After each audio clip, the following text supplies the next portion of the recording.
so sore. Dang, that Not like stinks. that. I do not. Well, see, today I ran though because I had a perfect month on my Apple Watch. Oh yeah, I hit my perfect month today. You Yeah. said it, I was like, dude, I am gonna get that perfect month badge Tom- because I made it to the end of the day. So I don't know if you remember because you had so many crazy streaks, but like it was in 2017. I was like, I kind of did like the thing I'm doing right now. Like I'm gonna start doing 2 miles a day, and then I like bumped it up to like 2.5, and then like the 3. And you're like, well, I'll do that too. And I'm like, well, you do that all the time. But like I remember Richard Worthington like got in on it, like Chris got in on it. Yep. And that started like in February, and I ended up some random day in May. I was like, all right, I'm taking a break, you know. But when And tomorrow, and that's my longest streak. Tomorrow, I beat that streak. Like I tied it today. there you go. So I got a new streak, like officially, like on my Apple Watch tomorrow. Here's the thing, though. Like, okay, see, it's like a double-edged sword, though. Those stupid streaks, because like it keeps you going, but then like once you break it, like, because it's like it's so much pressure. Like I know. I don't have like I'm never gonna get to the one I had like about 4 or 5 years ago. Like I just don't even like I don't worry about the streaks, but I try to get like the month badges. Like the month badges are fun, yeah. So, but like man, I know it's like nothing crazy. It's like 114 or 113 days. But like now, like every day I keep going, like it's just gonna make it that much harder to quit. It is, or B like ever hit it again. You know, that's true. Like, that's true. So my goal, I'm just gonna keep it running. I'm just gonna keep doing it, you know, unless if I'm like sick or dying or something, you know. Well, see, I was gonna give it up for Saturday and Sunday because I was gonna be at the lake and it's super hilly. They don't have treadmill. Then we weren't going. I was like, oh yeah, finish it up. What up, just melted? But what was I gonna say? I mean, there has been some days where I've had like a migraine and I've still gone out and got it done, you know. So you know what though? Sometimes it helps you. It does help. Seriously, like it sucks getting up and getting going, but then like you know, a couple miles into my run, like I'm like, okay, I feel better. And it gets your mind off of things a little bit, But when I stop though, it always comes back like raging. Like that's the worst part though. Like I'm good, like it's bad, and then it gets better when I run, and then when I stop, like it's raging. Yeah. Oh man. Oh, Jennifer was in Como for the Show Me State games. I coached in the Show Me State games way back in the day. We came in second. Show Me State games in soccer back in the day.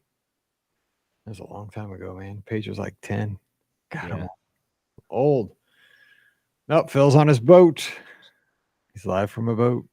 And it looks like a yacht, though. It does. You need to have yacht rock on it. If you put some yacht rock on, it is definitely a yacht.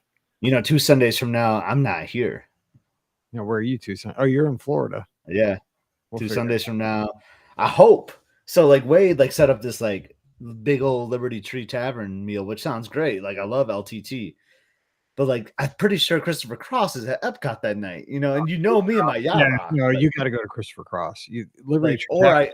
I think the ADR is early, and like this is like supposed to be a chill trip because we went kind of hard, you know, at Disneyland, hardish, and like because I'm like, I mean, I'm not like burned out on the theme parks, but we just were there like a month ago at Disneyland, you know, like I'm trying to chill on this trip. But then if I go to Liberty Tree for dinner, then I got a park hop over to Epcot to see Chris Cross. Like that sounds like a lot of work, Mike. You know, like I'm trying to be the bench guy here. It doesn't sound like too much work, but I know. We'll send up a couple prayers for you that you can make it there. You know, I'll see what I can do too because that sounds really good. I'd like to be down there for that. Got to see some Chris Cross. Got to see some yacht rock. It is football season though. No, it's not yet. No, it's not yet. It's not till the 1st. I don't know when your high school football starts, but it starts right around then. I know our first responders game's on the 2nd. So Emily in a weird way starts school tomorrow because band camp starts, which is like, you know, every day this week for like 6 hours. So it's basically school. Dang. And then she has a week off, and then it's her last week of summer break. So that's why we're going down just like a last hoorah for summer break because we're going to try not to pull her out of school as much. We'll see. We'll see how that goes. Pam starts school on the 9th of August, so she's got 9 days left. Oof. Dang. I know. Well, I mean, Mallory's been having cheer like you know, all summer, but this is dead week for them this week, so they can't. Fall sports.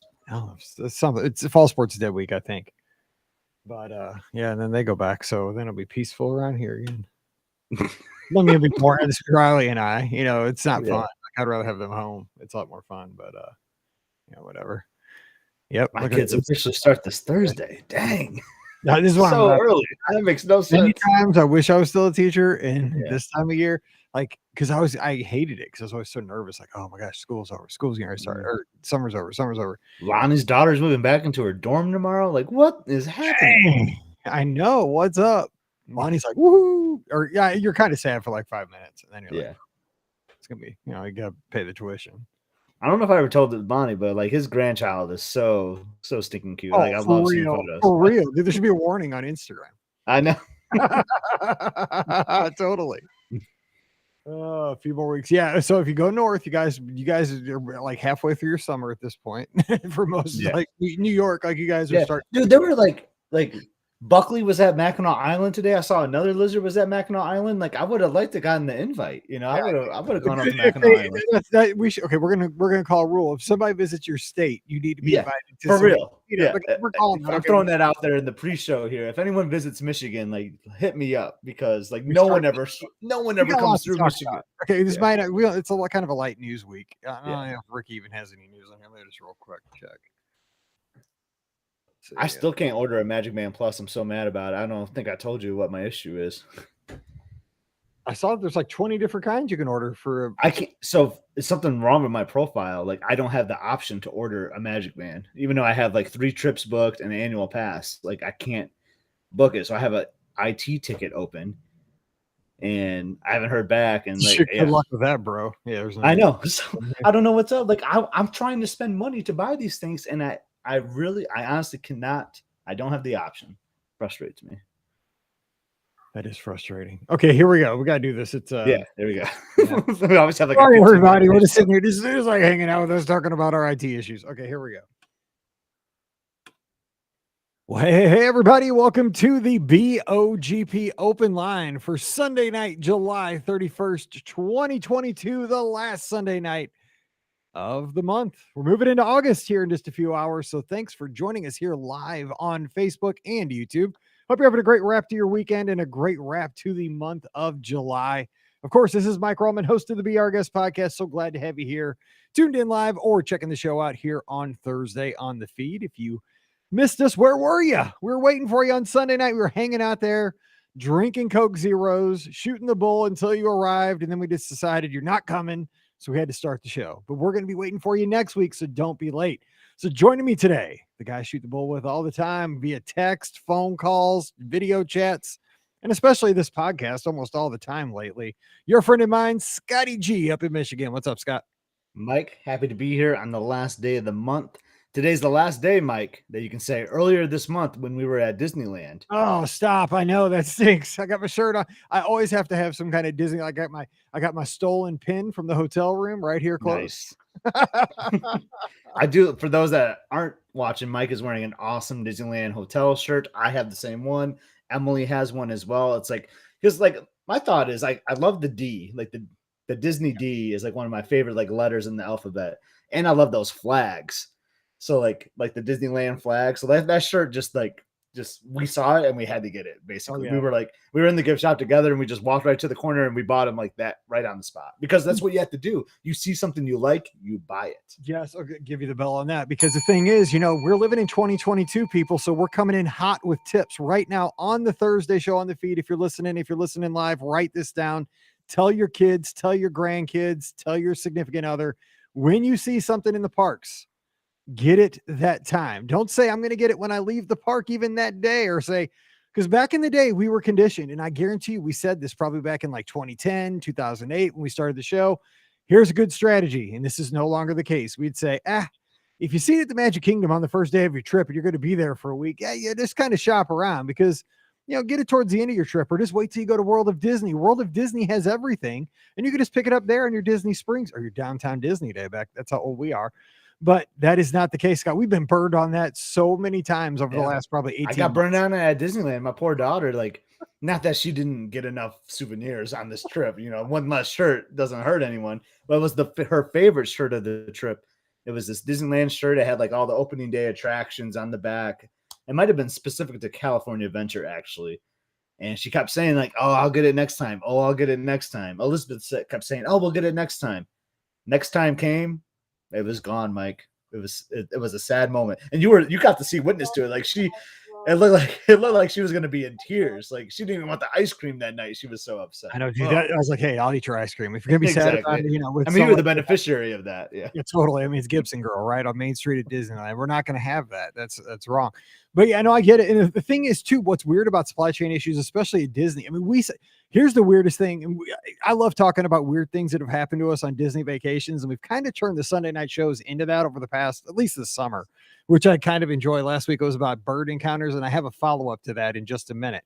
But we were there, and I don't even think it was that first trip back. I know it wasn't that first trip back after COVID reopening when we went in August. I think it was a subsequent trip after that. We were looking for just regular Mickey Mouse ears. I mean, just the old original. Where are mine that you gave me? They're somewhere on the shelf here. Well, it's an audio podcast anyway, because there's not, most people aren't watching, but they're the regular black, Mickey Mouse ears, and they did not have them anywhere on property at Walt Disney World. That was when that happened. That's like the craziest thing, right? I mean, Walt Disney World did not have ears. I mean, not like some kind of specialty glow with the show ears. No, they were the standard Mickey ears. They're like, sorry, we don't have them right now. I was like, you still can't. You can't. The story goes like I always buy them for people at work because we all have. The company I work for, we all have like a name tag or name badge on our desk, which is really formal, but to be funny, like that's how I am. I buy everyone mouse ears with their name on it as to sit on their desk as another name tag, like an alternate name tag. And I cannot find them anywhere. I did get lucky at Disneyland though, right? Like I did find some ears at Disneyland. So I pivot. I made a pivot, like I'm just going to buy the Disneyland ears. They basically look the same. The patch is just different. And then I went back to collect them. I don't know if I shared the story. I think I told you, but I was like, you know what? I got Mike those Walt Disney World ears. I'm going to get him a set of Disneyland ears to remember this trip by. And then they were out of the adult ears. Look, I got the last ones. Again, sad trombone sold out again. I know, seriously. So when you see something, get it. That's the lesson. That's the lesson for today's show. So just when you see it, get it. Don't regret it because you're looking forward to it. So it's just kind of one of those things. So we're going to get into some stories today. If you are a sports fan, it is the trade deadline in Major League Baseball. So your favorite player may be on the move this weekend. Before Tuesday, before the show comes out on the feed, the Cardinals may have a really good right fielder. Who knows? JS. Who knows? But we might also be down like 7 minor leaguers. And I was thinking about this hypothetically. If the Disney and Universal had to work out a trade, what would be a fair trade? Like, what would be like something that maybe would be, because a trade realistically, I've thought about it because I'm a baseball fan. So Scott, you're a sports fan too, baseball fan, and you're really into the statistics because you play Stratomatic and all that stuff. But when you're looking to make a trade in sports, realistically, it's supposed to be a mutually beneficial transaction, right? It's supposed to benefit both teams or both sides. It's supposed to fill a need on both sides. You're not really supposed to ring out, the Lou Brock for Brolio when the Cardinals stole him from the Cubs. But the thing is, if say Universal and Disney had like assets that, this, thing that Disney has would better suit Universal, and this thing that Universal has maybe be a better fit over at Walt Disney World, a character, an attraction, a restaurant.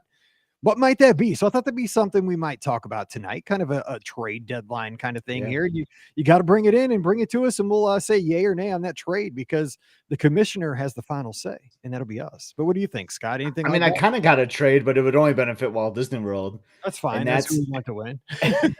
That's that. And maybe they can just throw because sometimes you can throw cash some considerations into a trade. But I would love Walt Disney World to get those Marvel rights, there's that rule or whatever, or east of the Mississippi, Disney can't have Marvel in the parks. I mean, they have Guardians. That's kind of a little stretch, but they can't have Spider-Man or any other characters that they actually own in the parks. It kind of bugs me. So that would be my trade. Can we get those rights back and we'll throw you X amount of dollars? See, I would go the opposite way because we have different thoughts on this. I would trade all Marvel properties gone, anything because I didn't even, I went into Adventures Campus at DCA. And again, it's not my thing. I've never seen a Marvel movie.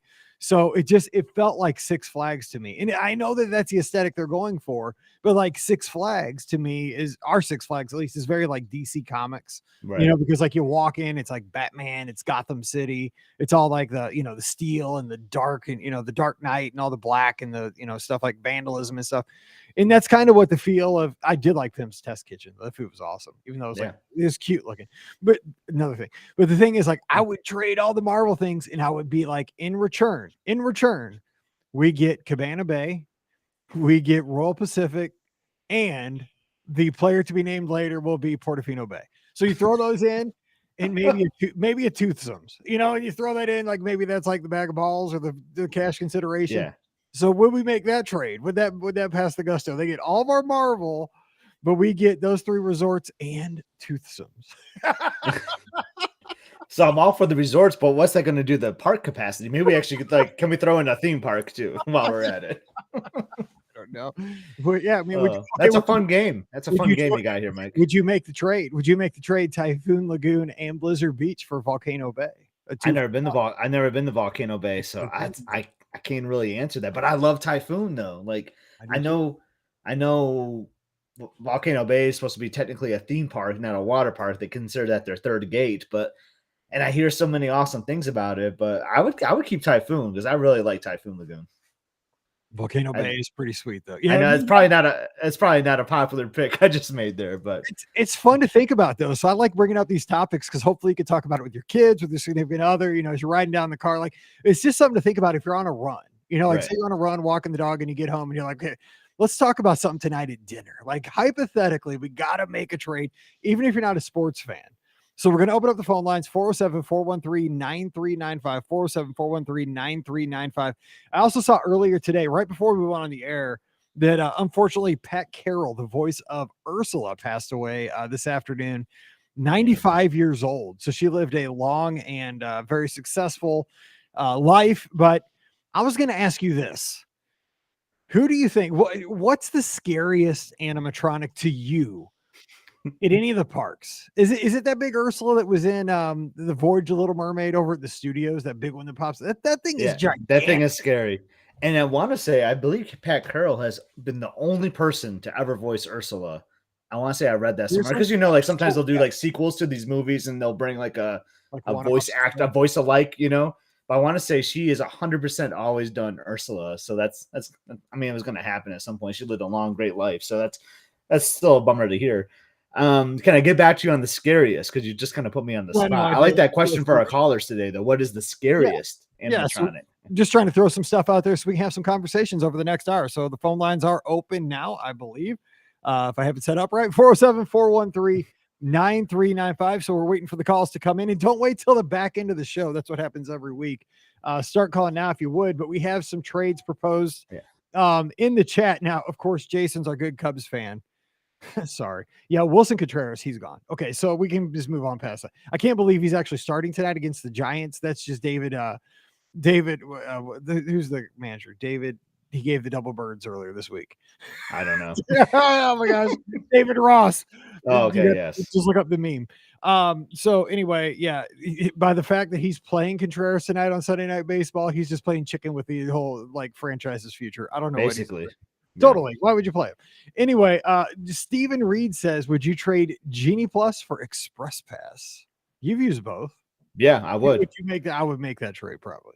And it would probably work with like if you're staying at a deluxe resort or whatever. Right. Yeah, like I would make that trade for sure. In a heartbeat.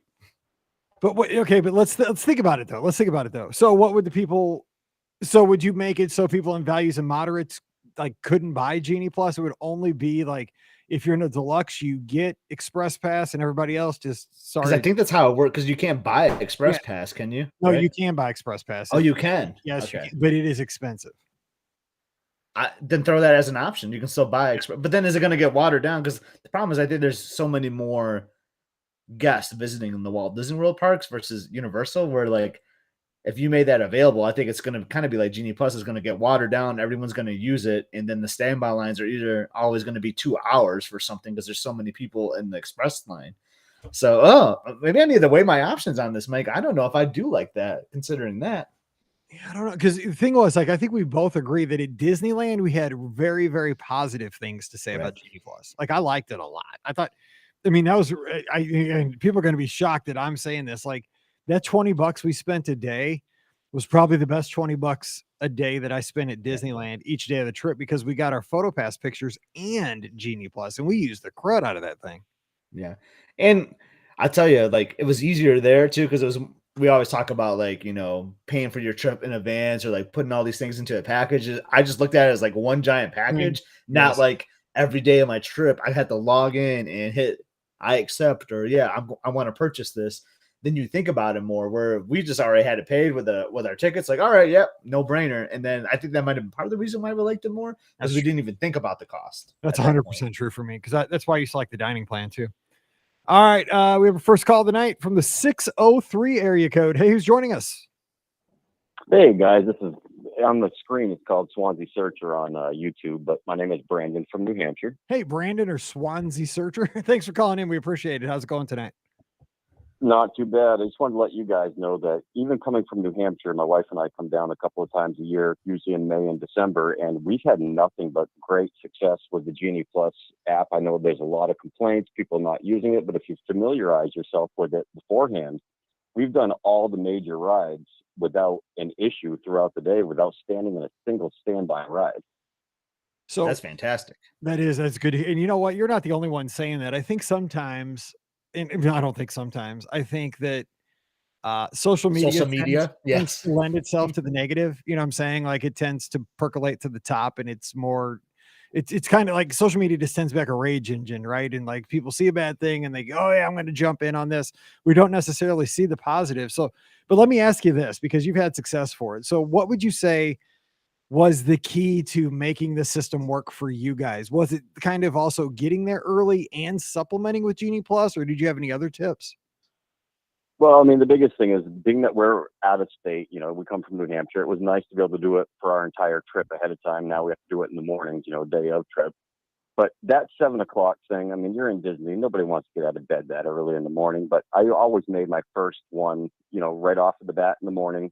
We're not down there to hit 500 rides every day. We want to hit the major rides every day. So you book the first one at 7 o'clock. You wait till the park opens, get in there by 11, because most of the parks open around 9.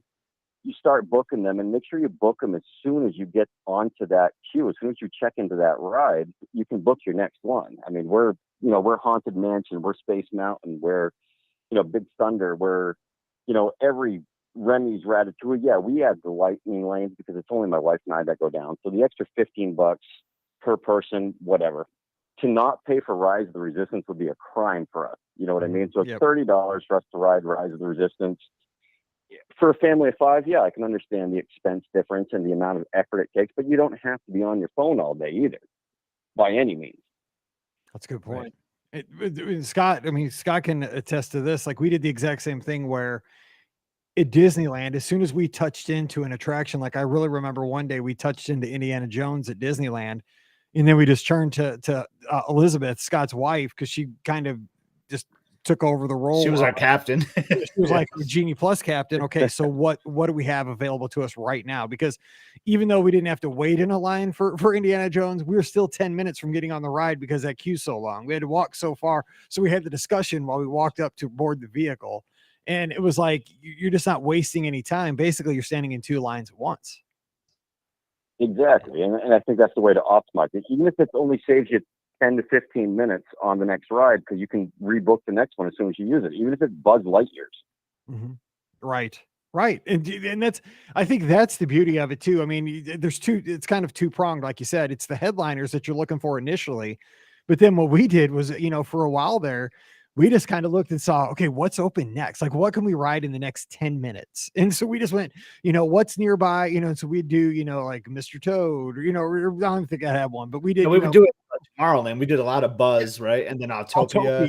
Yeah, I mean, maybe throw a Space Mountain in there while we would just hang out in that land and just hit all those on Genie Plus. And yeah, it worked out great. And I love hearing this feedback, Brandon, because I personally have only used it like 1 or 2 separate days at Walt Disney World, and they're over like a race weekend, which is like, or spring break, which was super busy. So I love hearing your feedbacks, and like, yeah, we went into it with this open mind. we were going for the big attractions and it worked out great. I love hearing like that positive feedback because I think it really is better than how Mike was saying that the social media just blows it out. Oh, I'll tell you, the biggest thing that I do is before I book our trips, because we always go in May, we always go in December, is I always look at around the country calendar schedules, being that we don't have young children. I look at school breaks, when the cheering competitions are going to be out. We stay at Coronado Springs. I know the schedule, so I know which week to pick that the parks are not at peak. Like we always go the second week of December or the 6 days into December, because I look at who's going to be there and who's not. That's my biggest thing too, to make sure that we can optimize our park days. That's awesome. Yeah, if you don't want to go the first week of May if you're not looking for cheerleaders. I'm just saying that's absolutely, and don't stay at All Stars. Yeah, exactly. Yeah, or Coronado even. They kind of spill over to the moderates sometimes. Those are great tips. So I want to ask you though about the only other thing I wanted to comment. Go ahead. I was gonna bring up your trade, but go ahead. I'm not a Star Wars guy. I would trade Galaxy's Edge to get what we were promised with Muppets Land before Jim Henson passed away. That's what I was going to bring up. Yeah, I don't know how popular this was. So let me just throw in an aside because I was thinking about this when you brought this up because my brother and sister-in-law have been over at our house the last couple of days with my nephew who's 4, and he's all of a sudden his interest has churned from dinosaurs to cars and Muppets. And so he came over and immediately starts like destroying the house. Like he's a 4-year-old boy. Just like, rah, we don't have any little kids anymore. So like he just starts pulling stuff. So I get Disney Plus out. I'm like, he pulls out a DVD and I'm like, I don't know if our DVD player works. So I just fire up Disney Plus and put on the old Muppet movie from like 79. I think it was the original. Oh, the original. Oh yeah. I'm like, cause he wants to see that. Cause it was the one with the guy from How I Met Your Mother is like the DVD, that he pulled off the shelf. But I was like, oh, Muppets are Muppets. And I like that movie from back in the day. So I fired up on Disney Plus and he's watching it. And it got me to think, and then I put on Muppet Caper because they were here so long. Watch that one after. Jim Henson was actually in that one, like in a cameo. I think I thought I saw him sitting at a table getting his picture taken by Fozzie. Gonzo. He used to pull the old Stan Lee trick where he'd show up in a few of the movies. Yeah, because I thought that was him. But I mean, it's like I never realized how many like big stars are in those movies. Like Richard Pryor was in. I was like, I go to my brother. I was like, is that Richard Pryor in the Muppet movie? And it was. And like Steve Martin and Burt Reynolds. Yeah, I was like, dude, this is awesome. Because I was like 8 when I saw it when I was getting anyway. But the thing is, that'd be a hard sell because I mean, Star Wars is so huge, but man, I would love to see it. And Scott and I tend to go to Mama Melrose to eat the night before the marathon each year. And I had heard the rumors that was supposed to be like a Muppet restaurant. And you can kind of see like where there would be that conveyor belt of like the Muppets making the food and, all the props going through the restaurant. I would really almost give anything to have a Muppet Land. A Muppet movie ride like they proposed to. What are you missing? What would you really, really like to see? My biggest thing would be like a Christmas overlay, like the Muppets Christmas Carol. That's my go-to movie every Christmas season. I mean, I watch that thing probably 20 times every season. The songs are great. The music's great. It's just amazing to watch my childhood come back to life. But of course, I was born in 79. I'm not quite as old as you guys, but we're in the same generation. You know what I mean? But it's amazing to hear that a 4-year-old was interested in the Muppets because my daughter, who's now 25, never even really heard of the Muppets. I think he's into Muppet Babies is what it is. I think, because the thing was, I looked at his iPad because he pulled, the thing was he started going through our DVDs and he pulled the Muppet one down, but I think he saw the Muppets and he always asked me like, who's who? He's like, who are these old guys? And so I was like, oh yeah, Statler and Waldorf. I'm like, those are my favorites. I'm like, that's my boy Scott and myself. That's what we're gonna do. So anyway, yeah. So, but he's he's asked. I'm like, oh, we'll watch it. And so, but then I looked at his little iPad that he takes with him, and he had Muppet Babies going. But I mean, it's the same. Like they have the same names. It's still Gonzo and everybody. And but and I'm like, that's Dr. Teeth. That's the Electric. So I was giving him the the whole that's the Electric Mayhem Band. But he knew Animal and all that. So yeah, it's one of those things though. Kids are still into it. I mean, he's all of it. They're gonna take him out to Cars Land because he's super into cars. Like after they saw our pictures when we were out there, like, oh, we gotta take him out there. I was like, you have to take him there. It's so cool. Oh, Cars Land, so cool.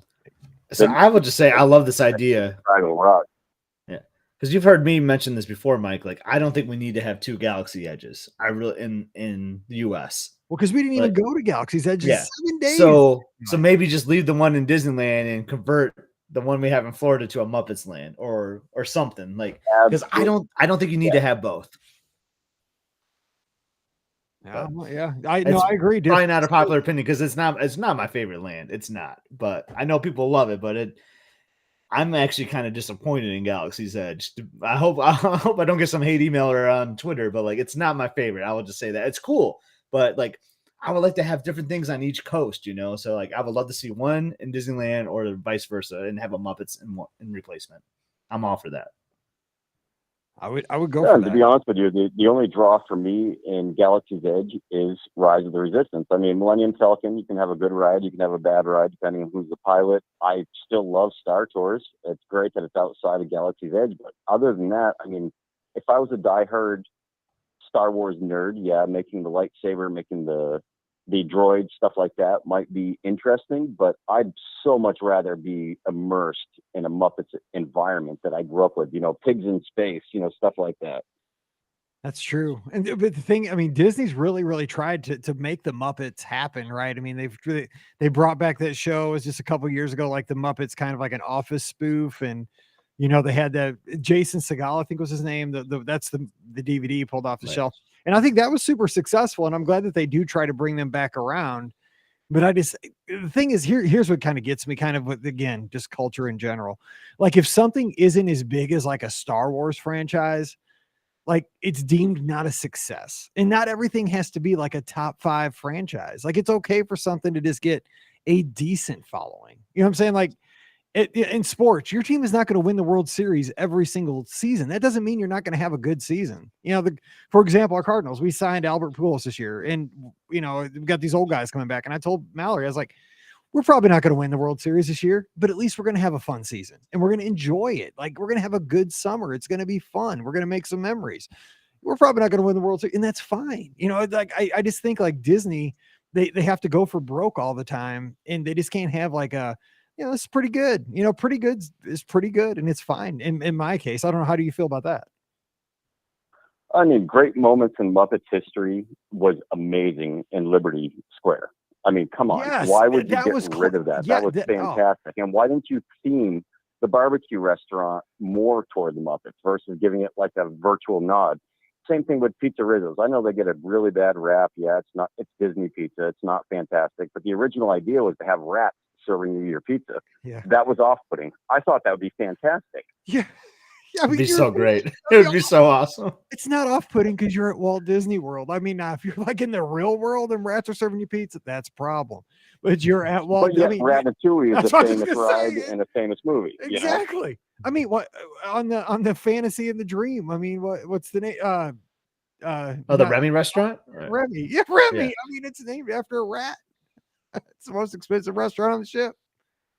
Anyway, that's don't get hilarious. me going. It is, but anyway, guys, I just points. thought you recently. I just found your podcast, and I knew you had the live-in show. I've done podcasts in the past with metal detecting stuff. That's what I do here in New England as a hobby. But it was fantastic talking to you guys. I don't want to keep you up. I want to let other people get in, but it was amazing. Your podcasts have really been amazing to listen to. It's a completely different podcast versus the other Disney ones, of course, because I'm a nerd, and that I've listened to. It's more personal, you know what I mean? So you guys have these trips together. You talk about it versus telling facts or restaurant reviews or how to use Genie Plus and all this other crap. I already know how to do that. You guys' personal experiences is what I love listening to. We appreciate that. That's awesome, Brandon. I appreciate that. Absolutely. Hey, so what's your podcast though? Because I'm a nerd. I like that kind of stuff. Like I like radio scanners and retro stuff. So I'll check yours out too. What's the show? No, I don't do my own podcast. Oh, you don't? I thought you did. Okay, I thought you did. Many other ones. If you just search Swansea Searcher in Google, you're going to see them on YouTube videos. You're going to see it on Spotify. You're going to see it on Spreaker. You're going to see it everywhere. All right. Well, check it out. Hey, don't be a stranger, and hopefully we'll catch you out at Walt Disney World sometime. But absolutely, you know, I'm appreciate always it, guys. Problem is not in May, Mike, because you'll be in the first week of May. That's the problem is I go the times when you don't go. Whenever I'm there, you do not want to be there. You see me, you're like, oh crap, I went the wrong time. I'll tell you, we were there in May, and it was 96 degrees, and we actually watched Spaceship Earth get hit by lightning, and the monorail stopped right in front of it. Oh wow. Oof. That's not good.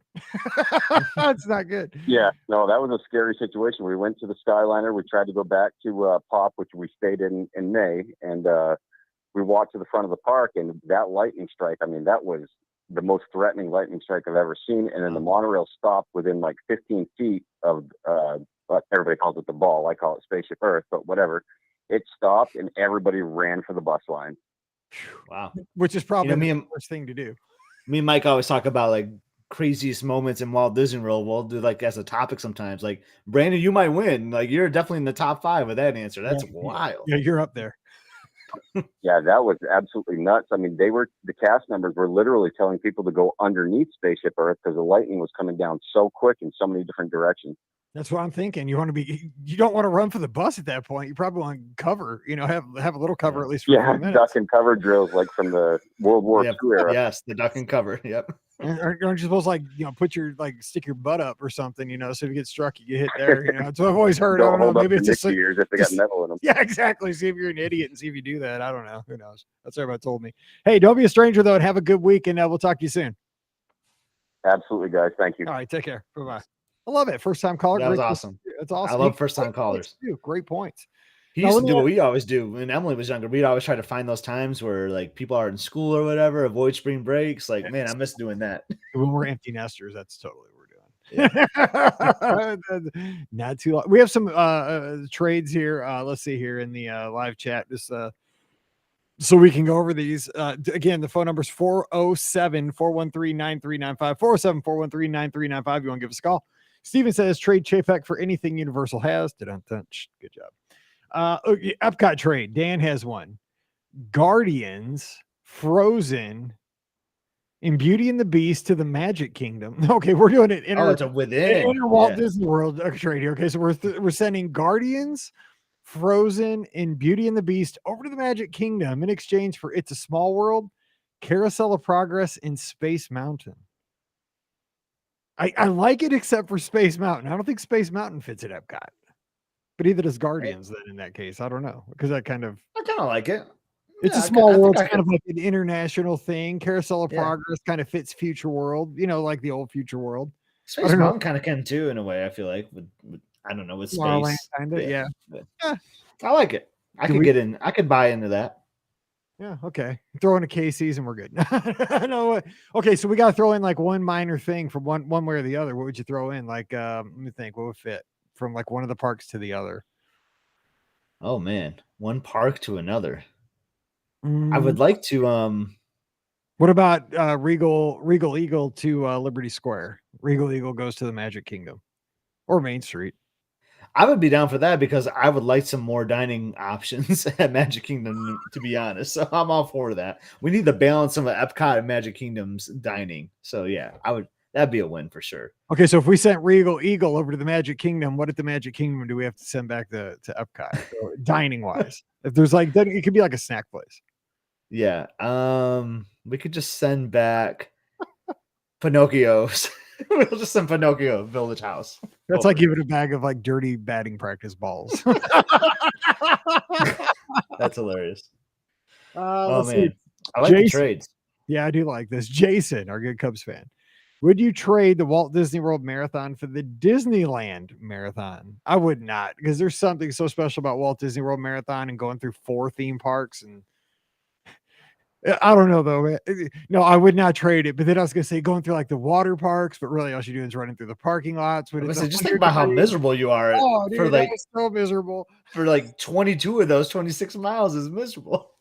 Yeah, so the other day I was booking something for Princess for a new guest, and she was so sweet. She was just a sweetheart. And she's like, thank you so much for booking this room for me for Princess, blah, blah. And so in her response, she's like, I wish you all the magical miles in your training, between here and February. I answered her back. I don't know if I was like in a bad mood or it was like late at night or whatever. I told her, I was like, thank you so much. I really appreciate it. I was like, most of the miles in training are magical, but they're not always all magical. Some of them are really ugly. Yeah. So I hope she understands what I was saying, because it's just like some of them are not always. I do have an answer for your animatronic. Remember you're talking about the Ursula that is like kind of scary. I mean, this one's kind of like a no-brainer one, but just to bring the conversation back, the Yeti and the Matterhorn is really like freaky. Like, I mean, that actually can scare you. Like the first time you're on it, if you're not expecting it, it's scary. So I think back in the day, they didn't go so much for cute and fuzzy as they did like nightmare inducing. I mean, just think about the Yeah. walk around characters you see from any pictures of like the 70s. Right. Like, just proportions were not correct. It's no wonder our generation is so crazy. I mean, it's just yeah, those things were crazy. Let's see here. We What kind got of meet and greet would you like to see, Mike? Like, is there a character that's missing? Talking about like old characters, is there a meet and greet that you would just like to see, like like another Star Wars one, or any IP that's missing? that's a tough one because A I walk don't know. around like a guy dressed up as Walt Disney, maybe. Like, wouldn't that be kind of funny? Like, It would, but see, I don't really go around for meet and greets. I know some people yeah. like totally into it. Like there's that Heather girl on Twitter that Oh yeah, posts yeah. pictures Heather's of awesome. yeah, Heather W. She posts her pictures of, like all the characters, and I mean all the characters. And like I'll get my picture with Mickey Mouse, and like if I go to a character dinner, that's awesome because they just come right up to you, Chip and Dale or Goofy. But Yeah. I don't seek them out. But I'm trying to think like I do, Buzz Lightyear is my favorite character because I just think that his sense of humor is funny. I've always worked, I worked at space camp. I was always a kid that was into space.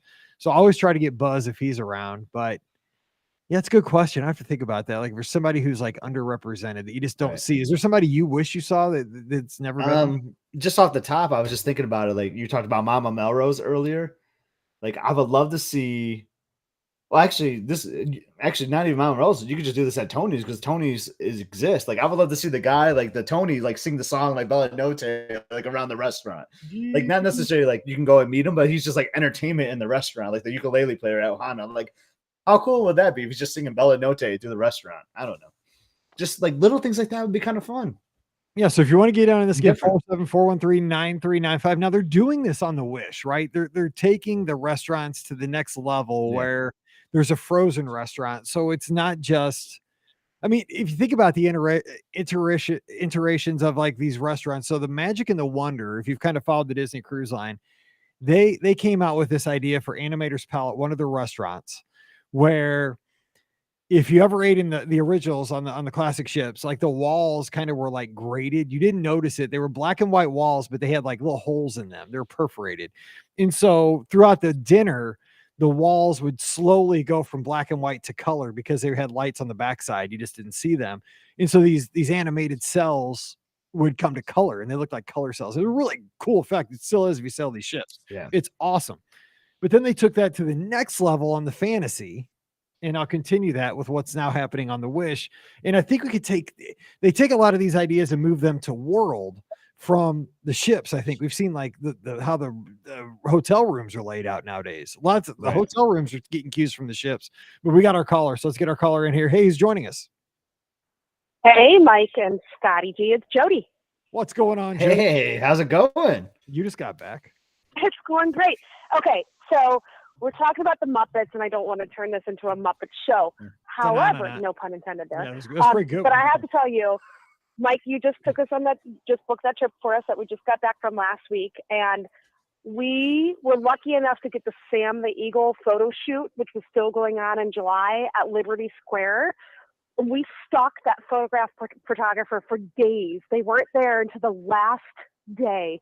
And I'm not kidding you, when we saw that photo pass photographer there with that picture, I think I ran up and like gave the guy a huge gigantic bear hug because I was so excited to get that Sam the Eagle photo. I know he wasn't real and he wasn't a character and it was a magic shot, but that's all I wanted on that trip. Okay, so now you just brought up, I love Sam Eagle. Now I would love to, okay, I hate to say, you totally brought, Sam Eagle is the bomb. Because you know me, I'm like patriotic, right? I mean, I got to play my 4th of July song. I mean, I'm all about it. Sam Eagle is the best Muppet ever. And we haven't, I don't know if we've officially announced this yet, but for the podcast cruise, we have a theme. And this is spill the beans right here. Our podcast, we decided this on our trip when we were out at Disneyland when we were in Pacific Wharf. Having like soup bowls. We're having soup bowls. This is the theme. It's going to be this podcast cruise is going to be a salute to all podcasts, but mostly the Be Our Guest podcast. So there you go. That's our theme. We're gonna have to work with it. I love it. But it's a Sam Eagle line. So Sam Eagle, perfect. And we can turn into a Muppet show anytime you like. I'm liking this vibe tonight. But seriously, like how fun would it be to get a Sam the Eagle character photo shoot, or I hear back in the day they used to have Kermit ones, but apparently he was gigantic and a little freakish. Like he was like 7'2" or something, which I don't quite get because Kermit should be smaller than human. He's a frog. Yeah, he shouldn't be that big. No, there is video. Exactly. There is video. Yeah, there needs to be more Muppets. You know, there was a show at the studios. I've seen it. Like they were huge. Like these Muppets, they were just, again, what's up with that? Like, who makes these things and says these things are a good idea? Like when the Muppets, like you said, are 7 foot tall. I mean, that's just like, if you're a kid, shoot, that'd freak me out. Like I would be like, Pam, I can't sleep. Why can't you sleep? Because 7 foot Kermit's chasing me around in my dreams. I can't deal with it. Miss Piggy. I don't know what's going on. No, but it was a real thing. Yeah, nobody needs a 7 foot tall Miss Piggy. That's not good. Nobody needs that. But I mean, okay, let me ask you this though. Following up on our previous caller, would you trade Galaxy's Edge for a Muppets Land as it was proposed back in the Henson era? Okay, so I'm going to go with hashtag Scotty G on this one. I think I would trade one of the Galaxy's Edge because there doesn't need to be two. I agree with that. Because Disneyland and Disney World are different enough. Like both main streets are a little different. Both Tomorrowlands are there's enough difference in them to make them just a little bit different. But I don't think we need a replica of both Star Wars lands in each park. So I would easily trade one, but just why trade one? Like let's build a whole new Muppets Land. Right. I mean, I went to in the 70s. Why do we need two bad twos? That's what I don't understand. Why do we need two of them? Like, why do we always have to get rid of something to get something else? Like, why do we have to get rid of the Great Movie Ride to get Mickey and Minnie's Runaway Railway? You know, why could we just have both? Yeah. Yep, I'm with you.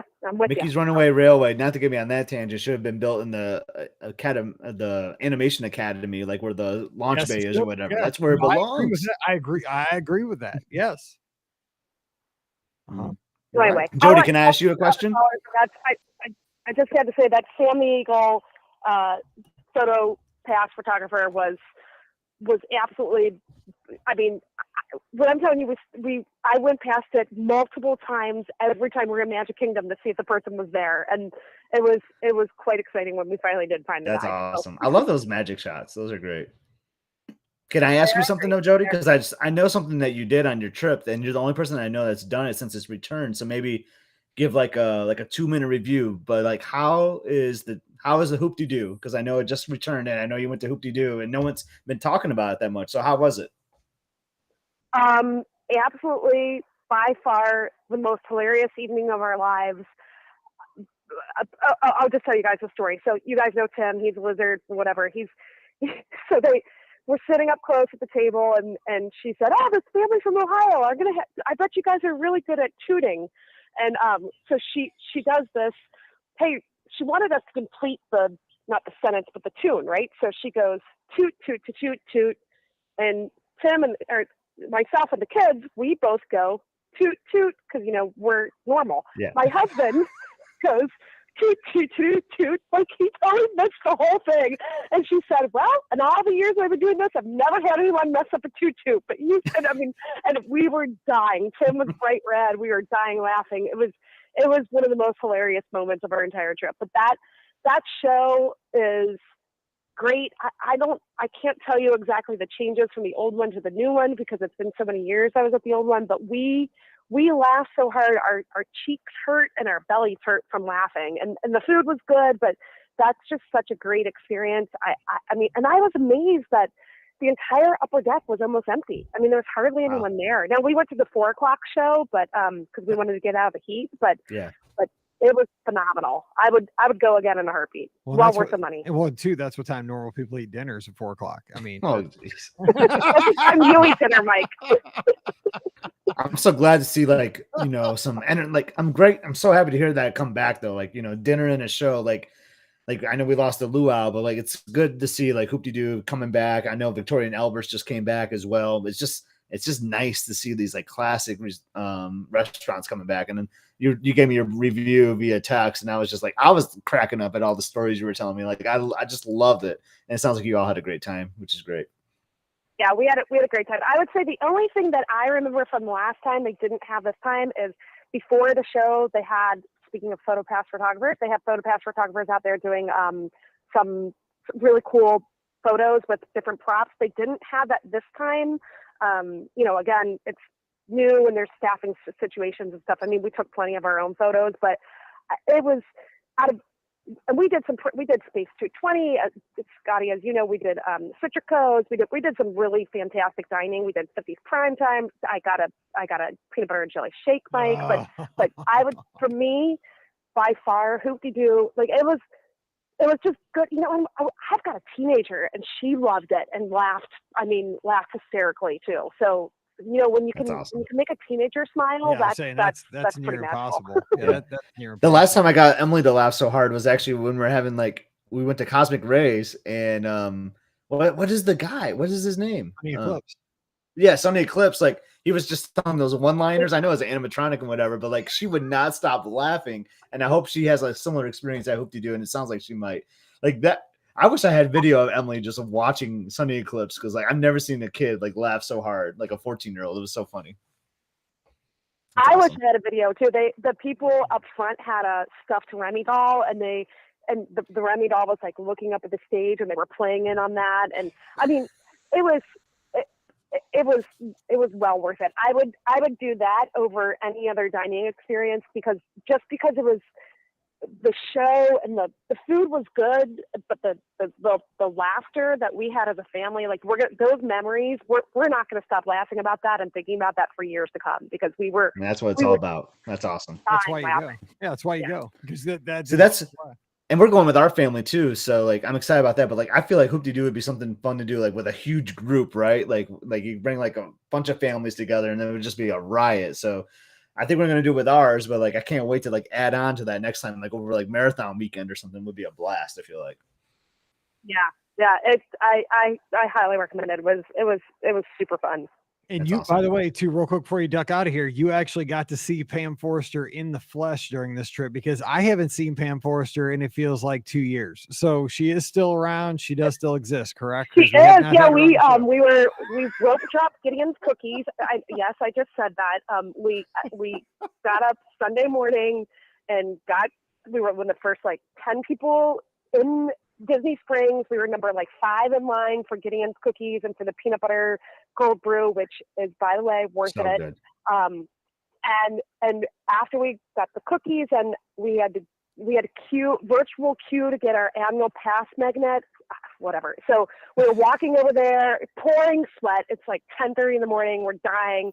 Tim's in the store cooling off because he's hot and cranky. The teenager's somewhere off because she's hot and cranky. Norman and I are running around and we run right into Pam. And then I was like, oh, I can't wait to see you next year on the cruise, but I had to plug my little guy's ears because he doesn't know about it yet. So I was like, and I can't wait to see you. Oh, wait a minute.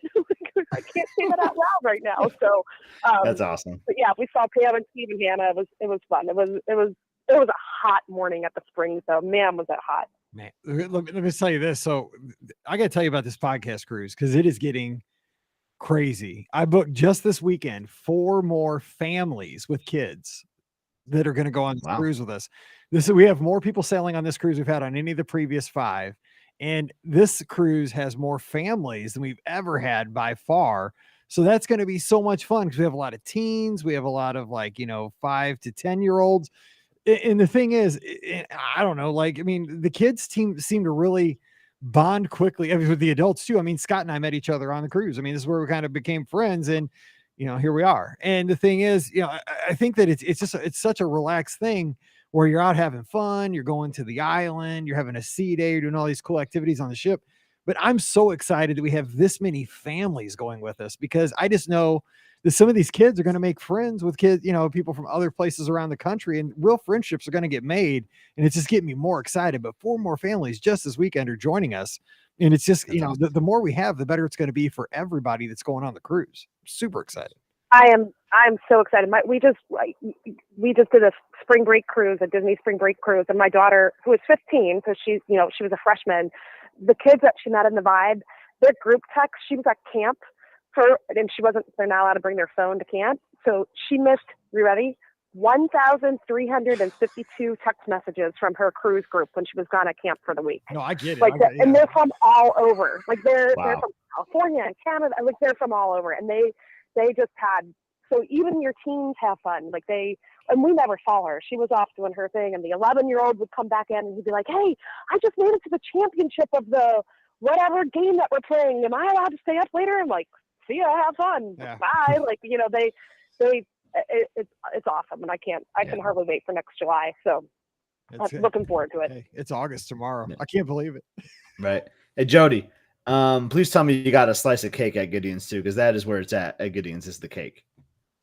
So I'm not a cake person. I just don't love cake. And this girl behind us in line was like, she goes, I guess, once a week and collects the cards or something. Oh yeah, the cards are awesome. Yeah. Yeah, so she was telling us all about it, and I said to her, I'm like, "So should I get a cake? Like, everybody talks about the cakes," and she's like, "Well," she's like, "they're really, really dense and really, really." So we just didn't. But that coffee cake cookie, I wish I would have gotten 4 of those, because we could have had that for breakfast every morning. That thing was awesome, and I'm a chocolate girl, and I still loved it, and it was good. So yeah, I'm definitely Team Gideon's. I will be back. So the cake, though, the cake is the best cake I've ever had, and I've had so many good. Look at me. I mean, I eat a cake. I'm sorry. I know cake. I tried everything else on the Mike and Scotty food tour, though. Like I got the peanut butter and jelly shake. I got a No Way Jose. Yeah. You did good. You went to Citrico's. Yes, you did really good. I tried, you guys. I tried. You can't do it all. There's no way you can survive doing it all. Because she hit all the places. All right. I'll let you guys have some. Should we have a scavenger hunt like they do at Epcot, like the Scotty and Mike? I'm saying, like the stickers, and like boxes and stuff. Yeah, put a sticker in, you get the PB&J shake. This is a brilliant idea. Yes, thanks for calling, Jody. Hey, tell the family we said hello, and it won't be long. We'll be on the Wish. It's going to be so much fun. Well, we got to get through Dopey first, so we got a lot of miles to run between now and then. My foot is not working right now, but we're gonna make it. It'll be fine. A little speed bump, but we'll get make there. it. All right, we'll see. We'll see you in a little bit. All right, talk to you later. All right, bye. Yeah. Oh man, I'm craving not only cookies but a peanut butter and jelly shake, and now that grilled cheese sandwich I don't need because I already had dinner. Right. Oh my dude, the scavenger hunt. It sounds kind of awesome. Oh, dude, we could totally do that. Yeah, we should. Like, we each get to submit 3 things. Yeah, and Pam and Ricky too. It's just like the the podcast favorite. Like, it's like the tour. Yeah, and then you will come up with some funny prize or whatever. I wonder what Pam's number one because mine savory thing would probably be the buffalo grilled cheese at ABC. It's so good. The PB&J shake would be my thing over at 50s. I don't know about it'd probably be like the charcuterie board at Baseline or something like. I don't know. There's so many things. Because then we put our favorite drinks. Like me and Pam are beer drinkers. We could throw a favorite beer, and if you don't like alcoholic beverages, then you can put a Coke Zero on there or a milk for Ricky. It's a wide range. Yeah, Ricky will be 2%, half, whole, skim. Yeah, if anyone's never been on a cruise or with Ricky, in the dining room, that's always a sight to see with all the milk that she orders.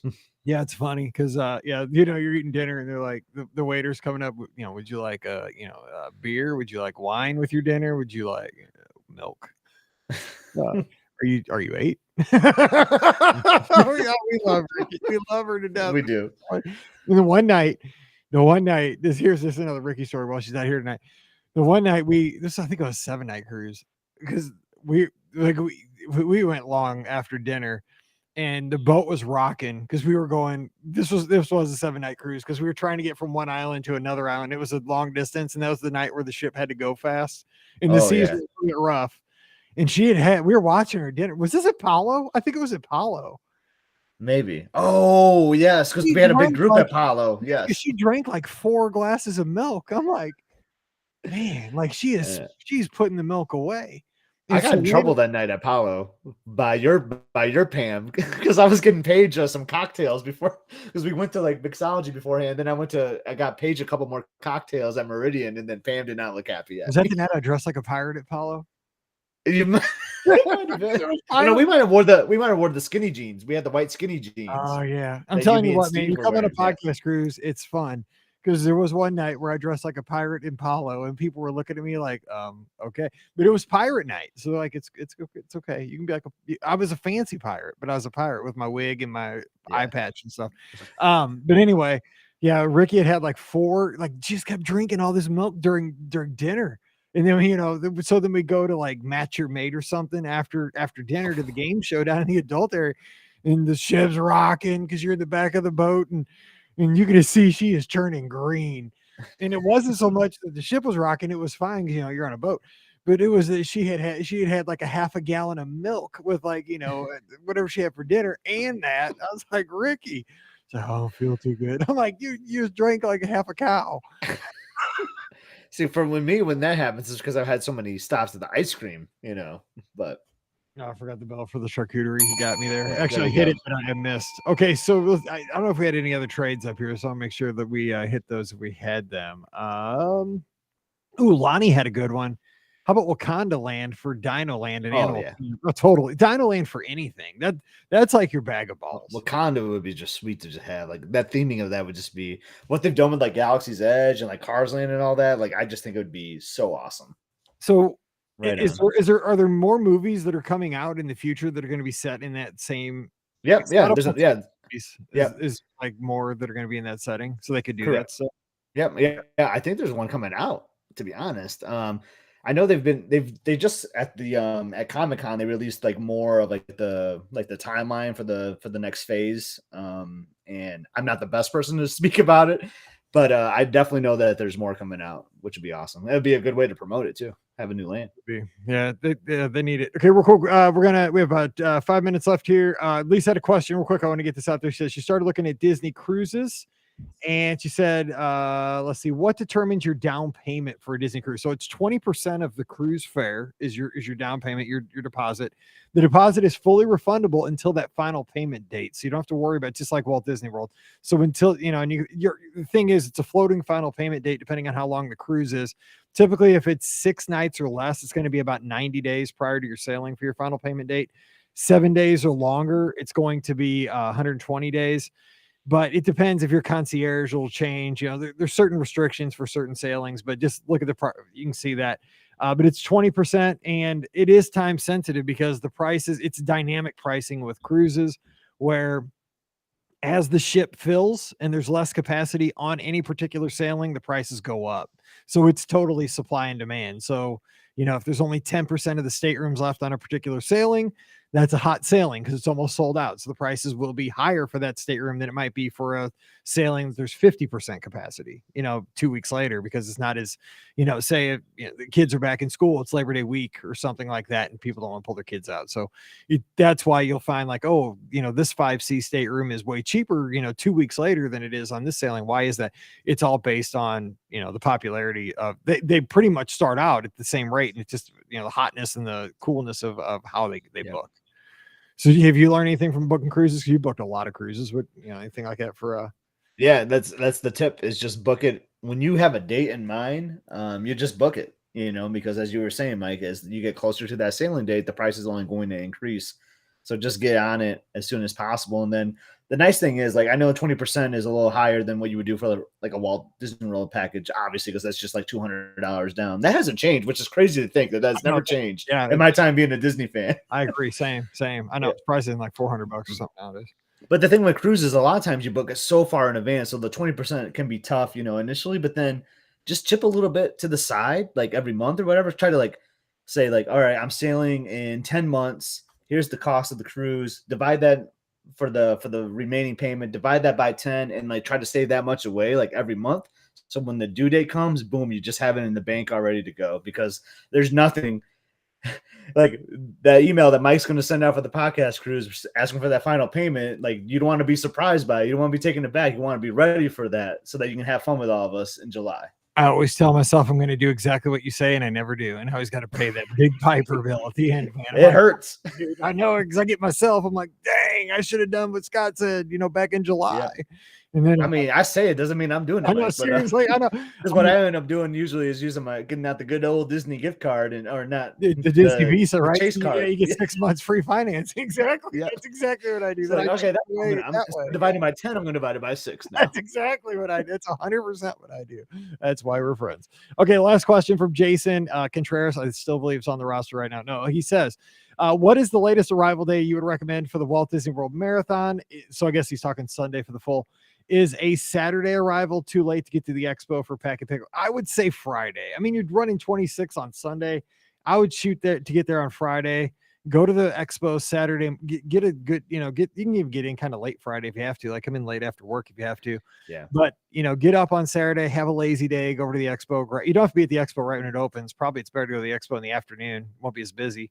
And grab your stuff. I don't think it's going to be that busy on Saturday. Sorry to interrupt, Mike. That's true. No, it's because all the dopey people are on the way. And I will say, I want to say the hours are reduced on Saturday. So it might be like a weird time, like 10 to 2 or something weird like that. So that's why I'd say get down on Friday night, because who knows what those hours are going to be. It's not going to be how the hours are on Wednesday or Thursday. So get down there Friday so that you can make sure you can find that small, because I think it's going to be a small window when they're available on Saturday. But I'd definitely be there Friday. I wouldn't, especially because he's coming, I believe, from Chicago.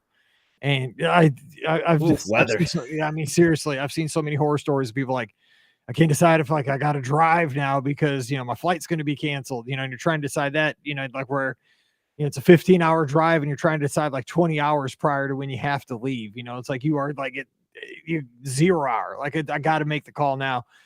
Go down Friday. January. You know what I like to do one year? It's just like the time off just burns me every time. Though, I'm like, I would love to do that Castaway challenge with the marathon. Like, how cool would that be to like go on a cruise after doing Dopey? That sounds like the best thing ever. I would love to do that. My wife would never let me do that, but I would love. I know. To do that. Every year I'm like, I would get killed. Like that's like my favorite thing that they offer them. Just like, like it's the one thing I don't do, right? When you think about Run Disney, but like, it's just, I mean, the cost is a big commitment, but the time too, like the time off, especially that early in the year, it's just so tough. But man, that'd be awesome. Katie did it. She says, see, Katie can do that though. She does all this cool stuff. Like you look at Katie her. Is awesome. She does all these cool races because she just goes everywhere. Like, I try. That's the one medal I don't have. Like I don't have the Millennium Falcon, the Kessel Run, which bugs me because I was going to do the year I was going to do is when they stopped doing it. Oh, I know. But yeah, I mean, because I have my Coast to Coast, I don't have that Castaway Key Challenge. That would be awesome to have. By the way, I was going to mention what happened with the bird. So the bird from last week, I went to get my breakfast burrito this Friday. Got as far as the corner. That mockingbird was on the stop sign at the corner where we have to turn to go to the thing. It was sitting on the stop sign. I said, nope. Just grabbed Riley. We turned around, went home. I had a pack of crackers and a Coke Zero for breakfast. I was not the even. Bird is still there. It cost that business a breakfast burrito and a bagel because I did not go there. And I hate to do that to a small business, but I was not fighting that stupid bird. So stay tuned for Saga 3, or episode 3 of this whole saga next week, because we'll see. Because I'm going to try to get my breakfast burrito. It's that good. But that bird was like, yeah. Mockingbirds make these weird sound. I was like, I am not even getting, on the blacktop again. This will make a great vlog, like on YouTube, like day 3 of attempting to get the burrito. Oh man. And then this morning I'm walking around the lake and this family just moved in. Here they come rolling down with like all the breakfast items from Exit 11 from the place. Like, oh, have you been? I'm like, yeah, we've gone there. We live here. Like they just moved in 2 days ago and they're talking about this place with all their breakfast foods. And I'm like, see that ignorance is bliss. They don't know about the mockingbird. They just happened to be there when he was out. Wow. See, I know. Like, I think he's looking for me. So anyway, we're going to get out of here and I'll fill you in next week with what's happening. But thanks for spending the last hour with us, and give us any social media, trades you have. Because again, our trade deadline does not expire on Tuesday. We can continue this conversation this week on social media at Epscot, EPSCOT, Instagram and Twitter. I'm at BRGuestMike. Give us some feedback there. What would you trade? Who would you trade? Where would you put things? Universal, Disney, within the Walt Disney World theme parks. Don't forget, today's show brought to you by the Magic for Less Travel. We are standing by right now to help you plan an awesome Walt Disney World, Disneyland, Disney Cruise Line, or Adventures by Disney trip. All you need to do today is drop by themagicforless.com. Check out all the great tools right there on the site. And while you're there, fill out that quote form and we'll take care of you from there.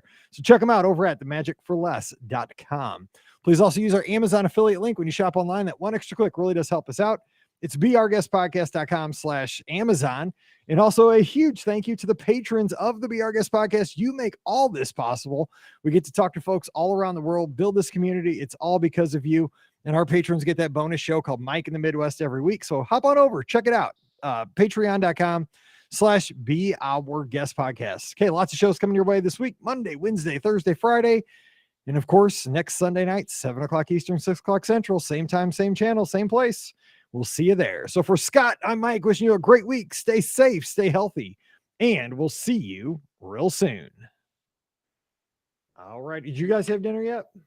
No, I can hear Elizabeth. I'm normally the one that grills hot dogs, but I can hear her out there like going in and out. So she must be grilling the hot dogs. So you better go. Hot dogs for the trade deadline, you know? That's a good one. I love hot dogs. What about you? I'm sure you've already ate, right? I had Taco Bell. Yeah. Of course. But we did have dessert already. We had ice cream already, and now we're gonna have hot dogs. See, I'll probably do the opposite. I'll probably want to have ice cream tonight because I had it last night. So I'll probably. We can have it again. It's summertime, man. There's no rule with that. But I had it Thursday night and Friday night and Saturday night. It's because we had it Thursday night because it was Children's Miracle Network night at Dairy Queen. Yeah. So I'll probably just have I'll have like a little Debbie or something. Just have it again at night. All right. 4 days in a row. I don't know, babe. I can't wait to get that text of you in the Jeep getting ice cream later. It's gonna be awesome. My foot's all jacked up. It'd be But is it just gonna be you? Because there's like that other thing going on right now. You said like a party or something. Maybe not. Maybe not. Yes, I'm by myself. Yeah. I think I don't know. I haven't gone upstairs. I don't know what's going on. So anyway. All right. Oh wait, hang on. We got to update. Brooke says, "I'm so happy because I found I can get a cheesy gordita crunch with beans instead of meat." I've never had a cheesy gordita crunch. I'll try. I always get my same thing over and over. See, Katie's all on the ice cream. Just get some ice cream tonight, Mike. Ice cream. Okay, fine. You guys, fine. I'll do it for you. Let's just act like we're on a ship. Just go up to Dairy Queen, go behind the register, go for your own ice cream, and then walk out. So the funny thing is, though, like our Dairy Queen that we go to, that's like 3 minutes from our house, is like the meeting point between where Sandy and Andy moved in our house. Like they're like 3 minutes from it one way, we're 3 minutes from it the other. Boom. That's gonna be dangerous. Yeah, we're like, see you at Dairy Queen. But Fritz's is better. You gotta support Fritz's. Oh, Fritz's is way better, but it's like 5 times as far. Like, but it's worth the drive. So for sure. Anyhow, we'll go have dinner and tell everybody we said hey, and I'll catch you tomorrow. All right, sounds good. See you, everybody. I'll see you. All right, bye.